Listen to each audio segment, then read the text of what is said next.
Good evening, welcome to the show. I'm Sharri Markson. Foreign Minister Penny Wong is accused of inflammatory and dangerous comments as she lectures Israel about international law while anti-Semitism rises on our streets.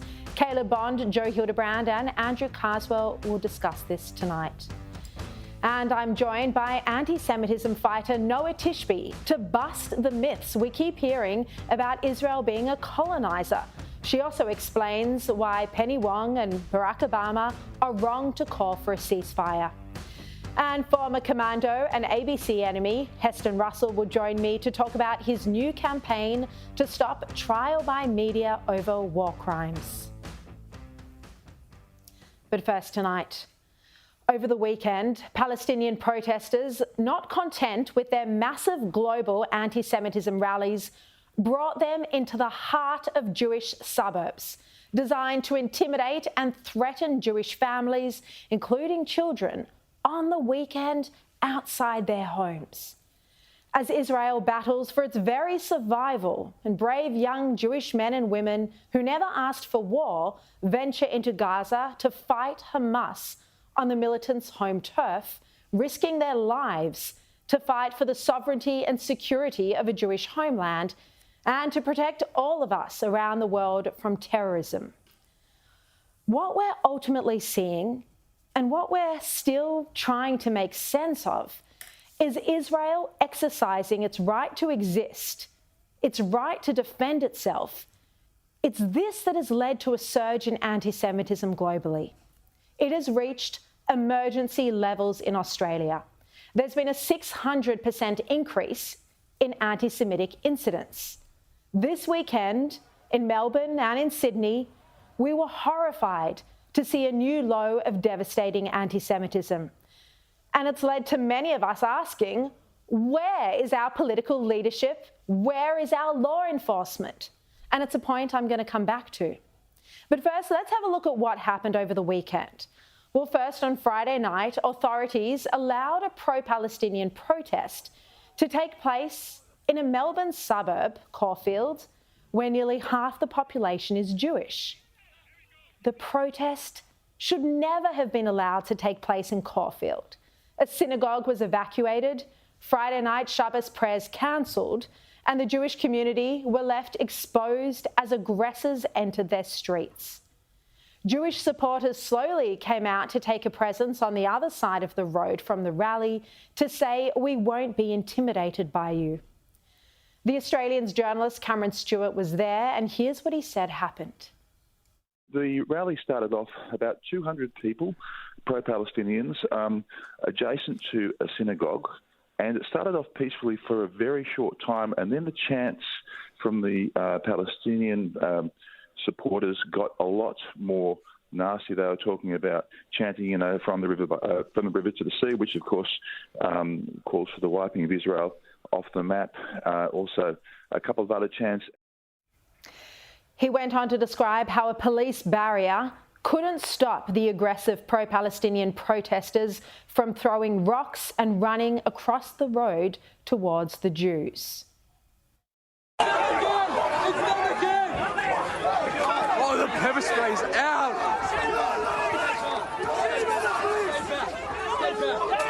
Stay back! Stay back! Shame on the police! Shame on Victoria! Shame on Victoria! Show who came here! Show him! Yeah! Here is the question. What are they protesting, Jews or Israel? If Israel, then there's no reason to rally outside a synagogue to enter a highly populated Jewish suburb. If Jews, then the protest is unapologetically anti-Semitic and doesn't pretend to be otherwise, and it shouldn't have been allowed. And then on Saturday evening, a bikie rally was organised from Lidcombe to Coogee in Sydney's east, where again there's a high Jewish population. This was in broad daylight. There are many families at Coogee Beach where children probably would have been fearful of the shouting and intimidating bikies. You can see in this video not Palestinian flags being flown. Well, there were some Palestinian flags, but here, flags with the Shahada. It's a sentence from the Islamic oath that means there's no other God but Allah. And while the sentence itself isn't violent, when it's raised on a black flag at a protest like this, it's well associated with other terror organisations. Both ISIS and Al-Qaeda have the Shahada on their flags. These pro-Palestinian protests in Jewish suburbs are designed purely to intimidate and threaten our community, including children. And not just the Jewish community, but this is frightening for everyone who would have been at Coogee Beach on Saturday. I again ask, what are they protesting, Jews or Israel? If Israel, then there's no reason to have a motorbike rally that ends in a Jewish suburb. And the police should have gone to court to declare both of these rallies in Caulfield and Coogee unlawful. What's the point in having these laws if they're not enforced? But instead of declaring the bikie rally unlawful, police actually escorted the aggressors while they rode to the eastern suburbs purely to intimidate Jews. And then also on the weekend, a war memorial was desecrated in Melbourne, sprayed with anti-Israel graffiti. As you can see, the vandalism says, "Shame Israel, USA, UK and Australia." It says, "Ceasefire now and free Palestine." Red, capital letters, vandalising a memorial that is there in honour of people who died during their service in World War I. And then in another shocking incident, a Jewish-owned restaurant in Surrey Hills, Sydney was vandalised also on Saturday night. Child murder, steal our identity was sprayed across the Shaffa restaurant, which serves Middle Eastern food inspired by Tel Aviv's markets. And this all took place on Remembrance Day, and just a day after the 85th anniversary of Kristall Nacht, the Night of Broken Glass, when Jewish homes and shopfronts were destroyed in a wave of anti-Semitic violence by the Nazis in 1938. Police are also investigating dozens of other incidents where Jews report anti-Semitism or have been physically attacked. Commentator Neil Mitchell spoke about one of these cases where an elderly man was thrown from his bicycle and assaulted. My fear is this isn't isolated. This was posted overnight. I've got the name of the witness, and my fear is this sort of thing is just going unreported. I'll just read it to you direct quote. "As my two sisters and I were driving down Chapel Street earlier tonight, we witnessed an assault on an elderly Jewish man draped in an Israeli flag. The man was peacefully riding his bike down Chapel Street and was grabbed and pulled to the ground from behind by a young girl who had left the bar to come out and assault this man because he was Jewish. As he got up and picked his bike back up to continue riding, he was met with two men who had also come running from the bar, who threw punches and then slung him across the road in front of my car and kicked him in the back of the head. Others, both from the bar and on the street, including my parents, quickly got involved and separated them. It was disgusting." As I mentioned, we're looking at a 600% rise in reported anti-Semitic incidents, and many people don't report what happens to them. Now, I've heard other commentators say that they don't have a problem with the pro-Palestinian protests. Well, neither do I in principle, but when they're against your very religion, it's not against Israel, it's against Jewish people, then there is something very deeply troubling about them. Paul Murray said last night that if there was a march to intimidate the Mardi Gras, the media would be reacting very differently. Well, immediately after these aggressive protests on Friday and Saturday night, I would have expected to hear the Prime Minister stand up, call a press conference and say enough is enough, this aggression has got to stop, and announce sweeping new laws to protect the Jewish community. But that's not what happened. There was absolute silence from Anthony Albanese, nothing until a member of the press gallery asked why he hadn't said anything. And so 24 hours after a synagogue service was cancelled, the Prime Minister released a short written statement where he just said this: All of us have a responsibility to preserve the peace here at home, to maintain the harmony and respect that unites us. It is always worth repeating, there is no place in our nation for hatred or prejudice of any kind. Well, that is weak and pathetic, Prime Minister. And instead of supporting the Jews, Foreign Minister Penny Wong came out and lectured Israel and wrongly accused Israel of targeting hospitals and implied that Israel wasn't abiding by international law. Australia is a democracy and so too is Israel, and the standards that we seek and accept are higher. And international humanitarian law is very clear about the principles that need to be applied by Israel. They are distinction, they are precaution, and they are proportionality. We have seen a harrowing number of civilians, including children, killed. This has to end. And we are particularly concerned with what is happening with medical facilities.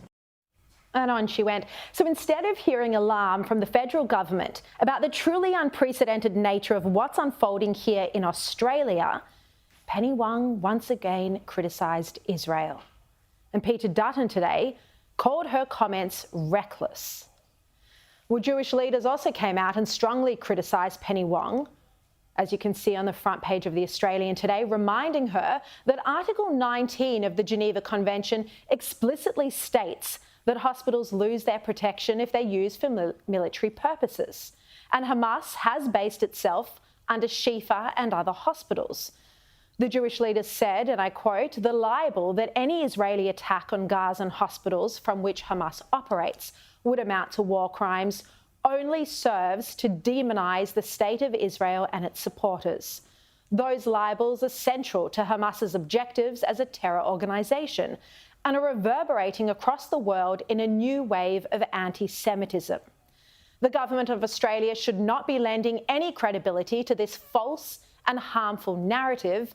Instead, it should unequivocally state that Hamas is morally and legally responsible for the suffering of civilians in Gaza as a result of starting this war and its dozens of war crimes that purposefully endanger Palestinian civilians for tactical and propaganda advantage." Penny Wong and Albanese's comments nearly every single day accusing Israel of killing children are working to inflame the very anti-Semitism we're horrified by, and that they should be calming down. Shadow Home Affairs Minister James Paterson has made this point today and accused Penny Wong of directly inflaming anti-Semitism. And that point about words being important is really critical, because unfortunately we do see here in Australia tempers being whipped up and people getting very activated over what is being said. And so for the Foreign Minister on insiders to accuse Israel of attacking hospitals, and for other ministers in the government to leave open the possibility that Israel is guilty of genocide or crimes against humanity or war crimes, is a very dangerous and inflammatory thing to do when we should be urging calm. I am deeply afraid, Laura, that something terrible is going to happen in this country. All the signs are there. James Paterson there accusing Penny Wong of inflammatory comments that could encourage anti-Semitism when she should be urging calm. And here's another point about Penny Wong's remark that Israel should be held to a higher standard than Hamas and should pursue a ceasefire. Well, what is the inference of that? That we should be making allowances for Hamas and their murderous barbarity? That we should make excuses for their avowed intent to eradicate Jews? That we should accept what Hamas did on October 7 because they have lower standards?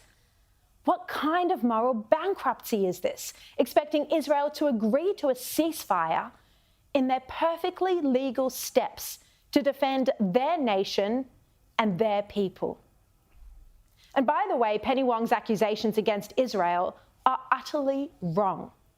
Israel is not just abiding by international law, it is going above and beyond to do so.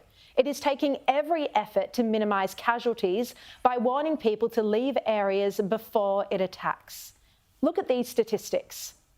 Since this war began, Israel has dropped 1.5 million flyers, sent 6 million voice messages, 4 million text messages, and made phone calls on top of all of that, including staying on the phone to people until they've evacuated their apartments. And despite these efforts, many civilians have died in Gaza. It's tragic but unavoidable when Hamas hides within civilian populations, often forcing them to remain in areas that are to be attacked. That from Richard Kemp. And in his article, Richard Kemp also points out that the casualty figures that are just blindly repeated by all the media are actually supplied by the Hamas-controlled Gaza Health Ministry, which makes no distinction between terrorists and civilians. So not only is Penny Wong wrong to think she's so morally superior that she should lecture Israel on its military tactics, I haven't seen Penny Wong lecture any other countries on how they fight battles, only the Jewish state of Israel. And even other figures on the left, like Hillary Clinton, disagree with her. But remember, there was a ceasefire on October 6th that Hamas broke by their barbaric assault on peaceful civilians and their kidnapping, their killing, their beheading, their terrible, inhumane savagery. There was a ceasefire. It did not hold because Hamas chose to break it. So you have to keep several things in your head at the same time, and that is, number one, Hamas is a terrorist organization. It has made very clear it is committed to the elimination of the state of Israel, and it has consistently broken ceasefires over a number of years. And not even everyone within Penny Wong's own Labor team agree with her. Labor MP Josh Burns doesn't. He says that asking Israel for a ceasefire without the return of hostages would be akin to telling their families that they are giving up on bringing their loved ones home. Now, the reason that Penny Wong and Anthony Albanese's accusations against Israel are at risk of further inflaming the anti-Semitism we're seeing is because they give legitimacy to hatred against Israel, the Jewish homeland. Executive Council of Australian Juries Alex Rivchin said that the anti-Semitism and this movement against Israel has now emerged as something righteous. He told Claire Lehman today that the expulsion or destruction of Jews was always framed as a necessary righteous act, and he sees the attitude appearing on Australian streets today. The mindset of today's anti-Semites is what is most concerning because it means there is no shame in their deeds and instead a sense of mission and purpose that can turn an aggressive fringe movement into something truly terrifying. And it's this very movement that Penny Wong and Albanese are emboldening. And the ABC too, by the way. With all this anti-Semitism we're seeing, the ABC tonight on Q&A will give a platform to two guests who've expressed highly offensive comments about Jews and Israel. UN Rapporteur Francesca Albanese and Australia's top Palestinian spokesman Nasser Mashni, who you'll recall I spoke about on the show on Thursday evening, and he's called for the destruction of Israel. They'll both be given a platform on the ABC tonight. Commentator Claire Lehman writes in her excellent column in The Australian today, if a coalition minister posed in a photograph with a neo-Nazi who had called for Jews to be murdered on a radio show, the Australian media and public would rightly be apoplectic. But Australia's foreign minister can pose with the left-wing equivalent and it barely raises a yawn. And she's referring there to the well-known photograph that we keep playing of Penny Wong with Nasser Mashni.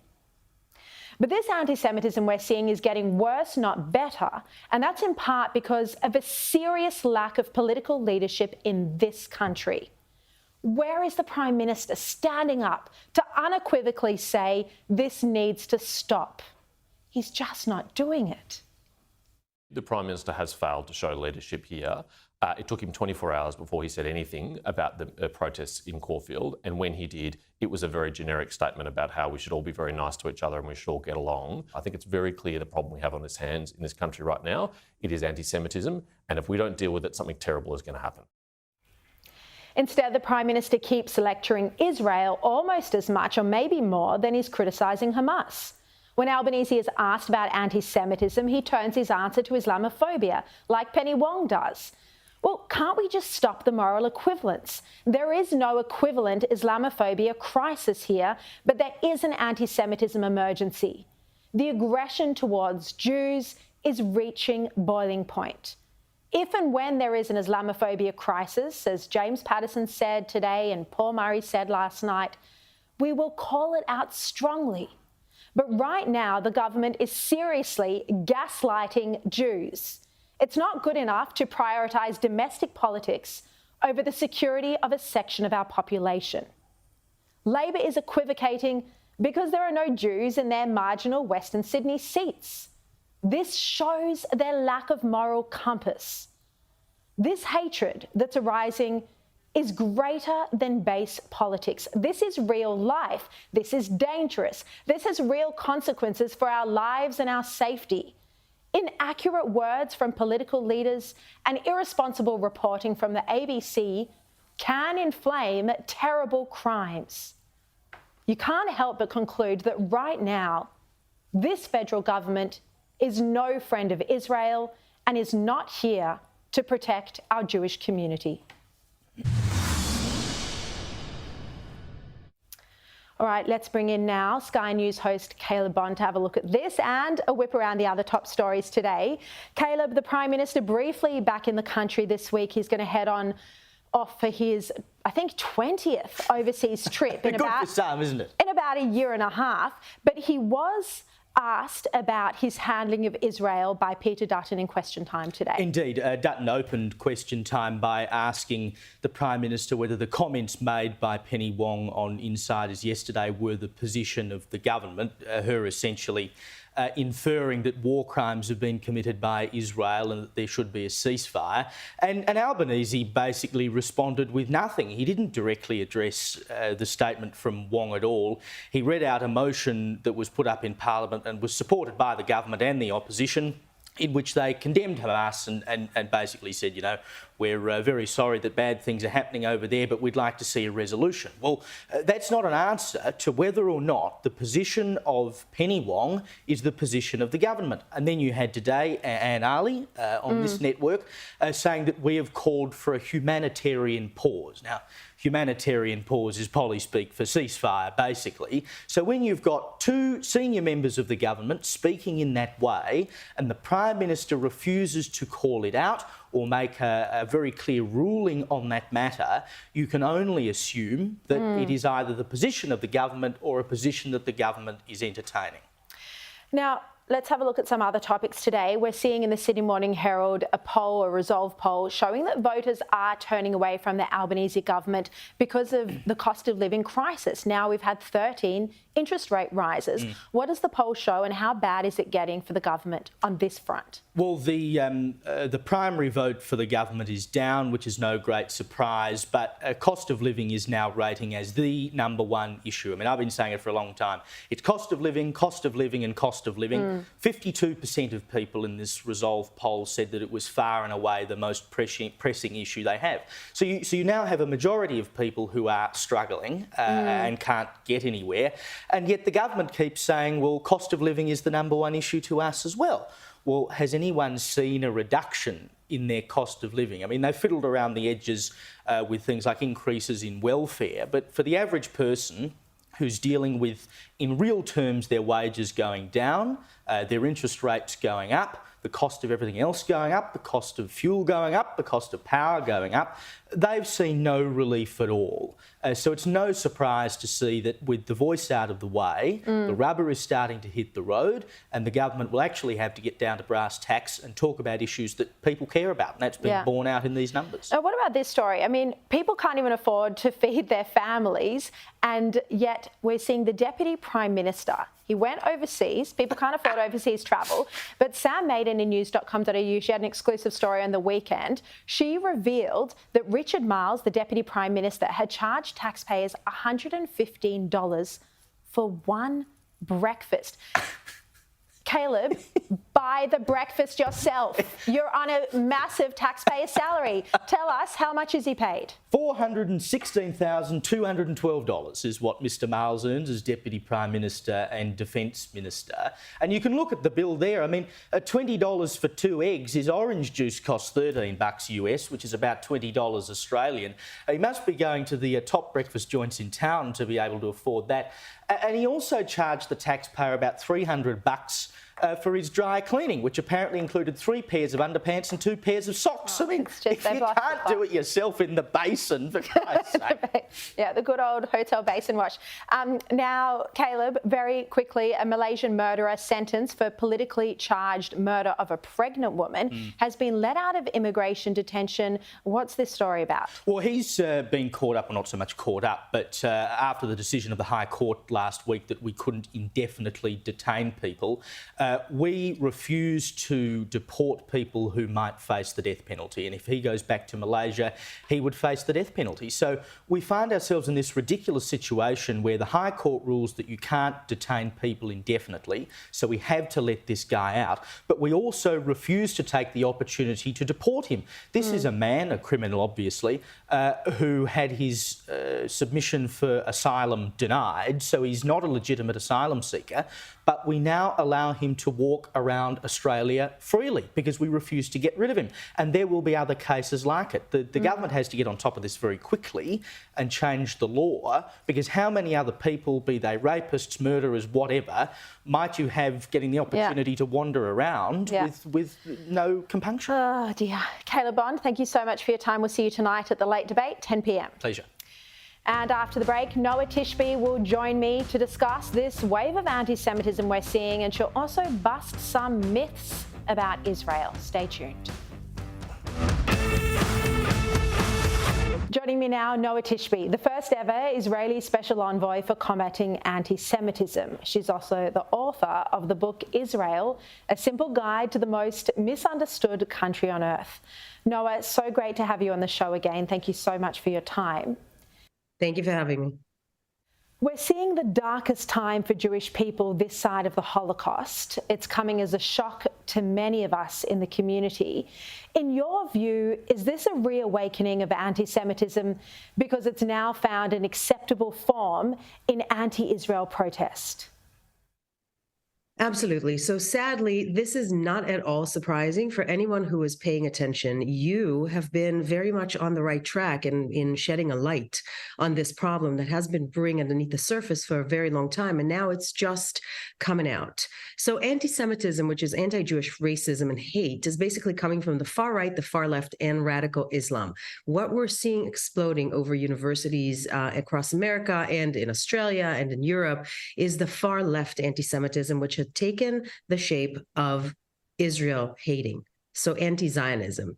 The left has been groomed for at least 2 decades to think that Israel is actually committing genocide, that Israel is the big bad wolf of the entire world, that Israel is the source of all troubles and all problems in the world, not understanding that jihadism is what we're dealing with here. So the universities were groomed, the academia was groomed, a lot of institutions in America were groomed to think that that is the case. And therefore, when a massacre like October 7th happens to Israelis, Jews and Muslims alike, people in the West turn around and say, well, that makes sense because they deserve it. This is nothing but another form of anti-Semitism, and it should be of grave concern to anyone.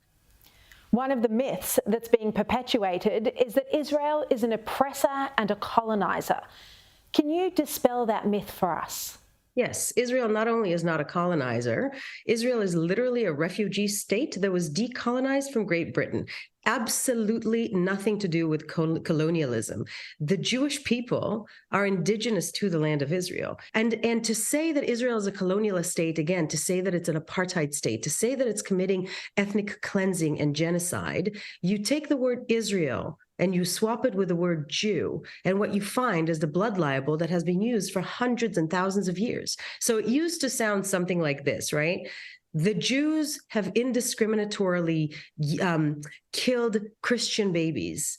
And now it's changed to the Zionists have indiscriminatorily killed Palestinian babies. Both of them are untrue. Both of them source from deep-rooted hatred and suspicion of the Jewish people that is now manifested as anti-Israel hatred and anti-Zionism, and it's to grave concern. There has been a massacre that occurred in Israel, the most sadistic and barbaric that we have ever seen in our lifetime. And yet people in the West are turning around and saying, well, but Israel kind of had it coming. And in Sydney, Australia, on the steps of the Opera House, they're screaming, gas the Jews. And we're looking at it, people that have been in this work for a long time, and we go, here we go again. Here we go again. So hopefully this is making a lot of people wake up so we can actually deal with this problem. And we had so much anti-Semitism just this weekend in Sydney and Melbourne. Do you think with the context of the war that you can distinguish any longer between anti-Zionism and anti-Semitism?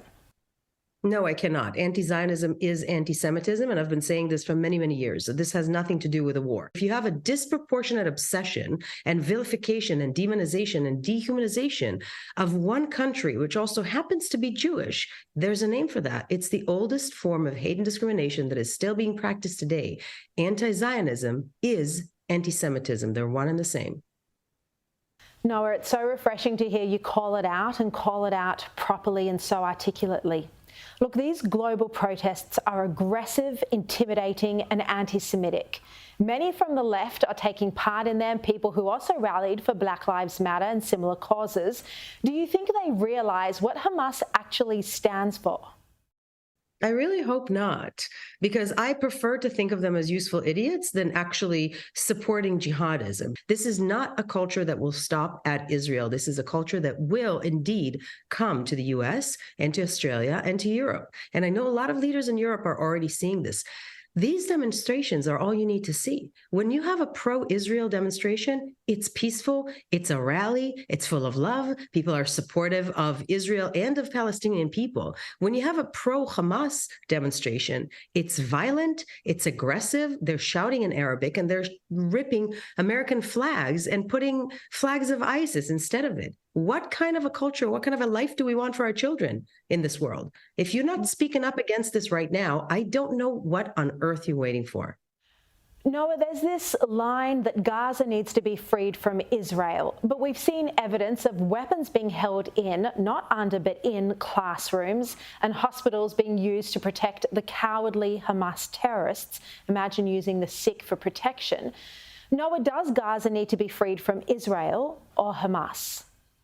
Not only Gaza needs to be freed from Hamas, Palestine needs to be freed from Hamas. If the Palestinian people are not going to shake off, with the help of Israel, this jihadi, racist, slaughter-driven culture, the Middle East is going to continue being destabilized. Look at what Hamas did with this attack on October 7th. They destabilized the entire region. Hamas, supported by Iran, basically decided to sacrifice Gaza and its entire population. So right now at Shifa Hospital in Gaza, we have a real problem coming up because their entire underground is Hamas headquarters. And I just want that to land for everybody. They took a hospital and they created a terrorist base underneath it. So right now, Israel is leaving a corridor out and communicating with the doctors and the nurses in the hospital, asking everyone to evacuate. Every single target that Israel targets is a terrorist cell. They need to evacuate the north of Gaza because Israel has to do the dirty job of the Palestinian people and moderate Arab countries in the world. Everybody wants Hamas to be out. And I hope the moderate people in the West society and Western societies will join along and understand who the common enemy is. It's not Israel. International leaders are now calling on a ceasefire. Our Foreign Minister in Australia, Penny Wong, is putting pressure on Israel, lecturing Israel over whether it's abiding by international law or not. She keeps saying that she's deeply concerned by the humanitarian catastrophe in Gaza. We've seen similar comments from Barack Obama, other world leaders. What's your view of the calls for a ceasefire, and who is actually breaking international law in this war? Is it Israel or Hamas?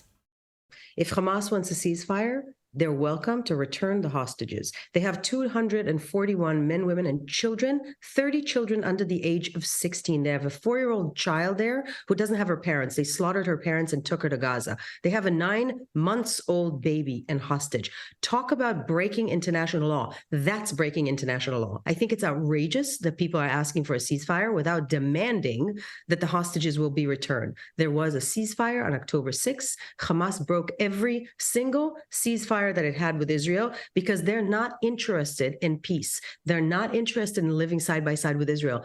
They're not even interested in the well-being of the Palestinian people. You have to understand, jihadism culture thinks that if they kill you and me and themselves, they haven't killed us. They've birthed us into a better reality. And you cannot ration with an enemy like that. And the West needs to get on the program and understand that this is the type of reality that we're dealing with. We're not dealing with people who are under any international law of fighting. Israel is the one that tries her best and does her best and actually follow these rules. Hamas needs to be eradicated. Ceasefire, sure, when the hostages are back.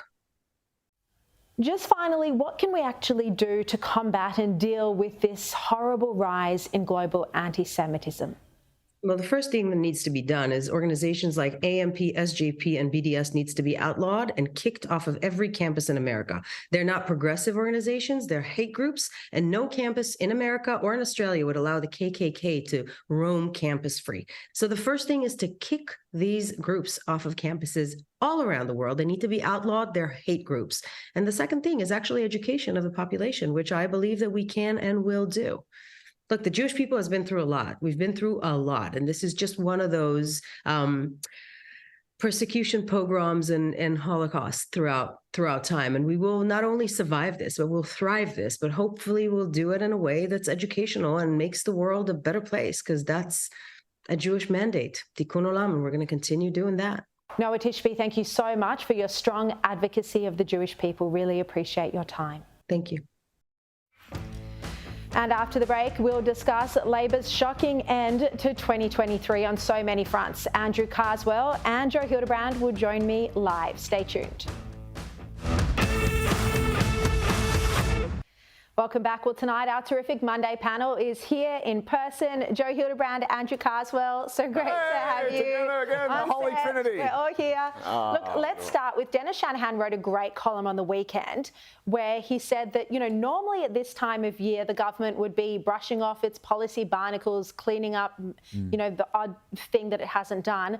But Andrew, it is under siege at the moment. It's performed so badly in so many areas, and Dennis Shanahan goes through them. You know, from The Voice to Qantas to Israel to cost of living crisis. I mean, it's such a contrast with the long honeymoon that the government had. Yeah, they've effectively wasted the year from go to woe, and this should have been the year that they built a firm policy platform which would take them into what effectively could be an election year next year. But they've wasted it. And not only have they wasted it, Anthony Albanese himself has pretty much put the goodwill of the public that he had in a bin, put the accelerant on and lit a match. He's basically, it's blown up in his face. You know, and there's some good numbers from the master builders today that said his personal numbers have gone down 37 points since May. So they're in a world of pain. But the problem they've got is, how do they get out of this? And they've got barnacles all over their boat that's weighing it down left, right and centre. They've got an industrial relations bill that they've got to get through that's basically picking a war with a cashed-up business community. That they're going to spend the next 8 months going to war with business. Is that their answer to getting themselves out of this hole? Yeah. Look, all these different issues, Dennis argues, it ultimately comes down to Anthony Albanese's personal lack of political judgment. And Joe, now we're seeing that Labor, both federally and at a state level, is coming under siege from the Greens as well. Yeah, I think the polls, the state Labor polls in New South Wales, and also what we're seeing happening federally, come down to a couple of things. One is there's a cost of living crisis that is really starting to bite. People thought the worst was behind them, and then suddenly they get hit with another increase on Cup Day when everyone's meant to be having fun and losing money in a different way, and the prospect even being raised of further increases down the track. And that makes people suddenly far less forgiving of mistakes that the government makes, even in other unrelated areas. I think The Voice was obviously, I mean, I've spoken ad nauseum about this. It was an awfully run campaign. It was a sloppy, ill-disciplined, confused campaign. It was, in fact, two campaigns that weren't even talking to each other, running different messages. It didn't know what it thought. It didn't know who it was targeting. It was just, frankly, embarrassing. But having said that, the government is going to drop that like a hot potato. It is going to move on to other things. I think that will be a lesson for Anthony Albanese, who I think after the numbers he got after, let's face it, just getting in thanks to some pretty weird WA seats on election night, then having that massive unprecedented once-in-a-century win, the Aston by-election.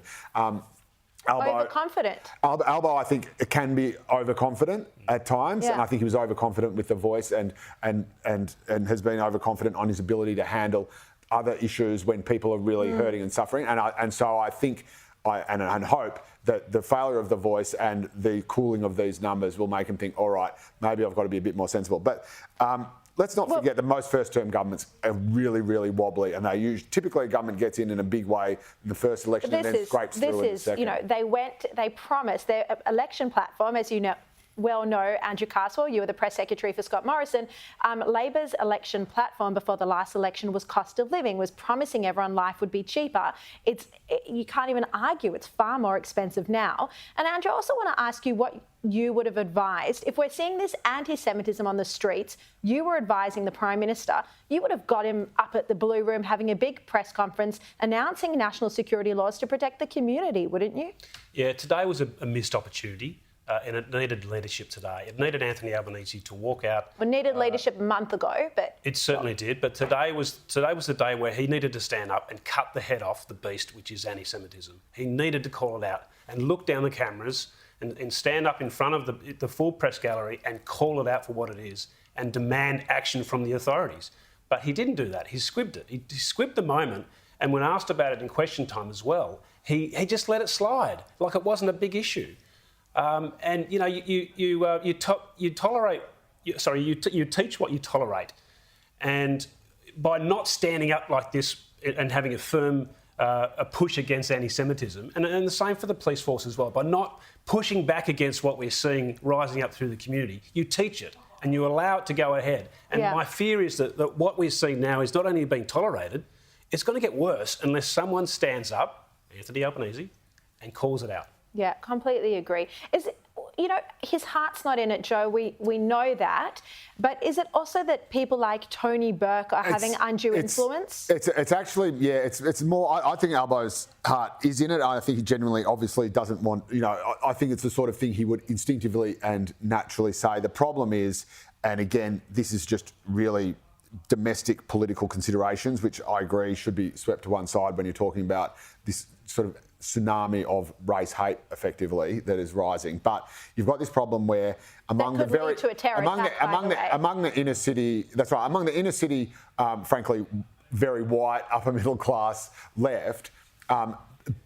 Being anti-Israel and pro-Palestine is almost a default position. It is almost hardwired. It's almost like it's just the cause du jour, if you like. We saw it, for example, in Marrickville, Anthony Albanese's, which is within Anthony Albanese's electorate, a BDS mayor calling for boycotts, running as the state candidate against Albo's former wife. And you know who saved? Well, they ran against Albo, and do you know who saved him? I do know. Save our Albo across the front page of the Daily Telegraph. What a mistake that campaign was. No, it was not a mistake whatsoever. And again, it did save him. And another group that really saved him was the Jewish community. But a lot of people. But the weird thing is, right? So the anti-Israel, pro-Palestine sentiment is so baked into the left, which is the faction he hails from, that he's actually being criticised by them for being too pro-Israel. So what he is hearing from his former comrades is that he's actually being too strong with Israel. And so it's a very weird thing. And then you've got the Labor right would normally do it. Let me get to one very quick 30-second answer.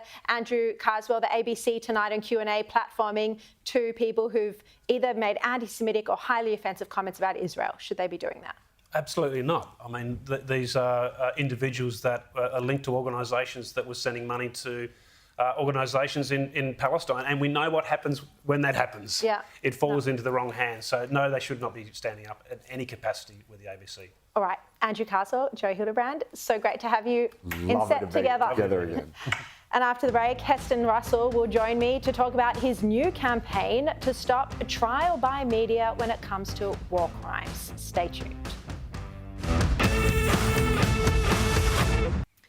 Former Commando Heston Russell is using his platform as a veteran mistreated by the ABC to launch his own campaign to support returning servicemen and women. Heston Russell, thank you so much for your time. Now, tell me how this Veterans Protection Act would work. Well, g'day, Sharri. So we're calling for legislation in the form of a Veterans Protection Act to basically require any accusations or allegations arriving from combat operations to be required to be tested in criminal court beyond reasonable doubt. And this is drawing from the experiences of the last 3 years post the fallout from the Brereton Report and the failed handling of that, where thousands of Special Forces veterans have been tarred with the same brush, where people like myself and Ben Roberts-Smith have had to take defamation proceedings against people like the ABC and their disinformation campaign, as opposed to being afforded due process and the presumption of innocence on some of the most sensitive topics and sensitive accusations at a time where Afghanistan is controlled by the Taliban. There's real-world threats to our families and to our livelihood. So all that we're asking for is that due process and presumption of innocence through the form of a Veterans Protection Act. And over the weekend, I launched a survey so people can go to hestonrussell.com/veterans and say if they are for this or against this. And I'll go down to Canberra at the end of this month to plead that case. What happened to you was obviously shocking. What emerged in court is that the ABC Investigations Unit had no evidence to substantiate any of the claims against you. That's why you've won so thoroughly.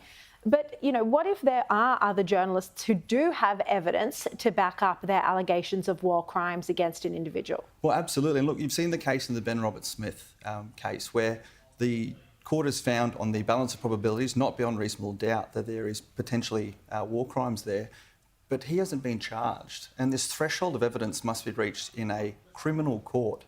So any journalist that thinks they have this credible evidence, there's the outlets, including the Office of the Special Investigator, where it can go and be tested against the rules of evidence beyond reasonable doubt for charges and convictions to happen. What is happening at the moment is those who want to be able to publish without it being tested in criminal court are being able to do that.